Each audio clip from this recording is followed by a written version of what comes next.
remember that you have to play before you produce. So when you get ready to sandbox, sandboxing means I am not messing with something that is important to me. It's not like your school strategic plan, unless you've taken that strategic plan and made a copy and you can worry in that.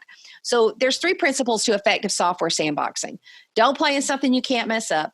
Set a timer for 15 minutes. Otherwise you get lost in the internet for 2 or 3 hours and you say, no, I can't do that again. And keep a notebook handy. I always have a learner's notebook. Now, I'm using a Rocketbook Everlast now, and it goes straight into my Evernote, and then I can erase it. But writing it down does kind of work certain parts of your brain.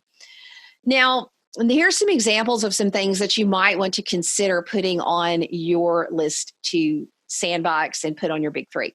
One is Flipgrid. Flipgrid is just a really big one right now because if your kids are at home, they can communicate via face. They can have conversations. They can use their video, and it works on any device. So this is an example of what a teacher did, and they had their SMART goal.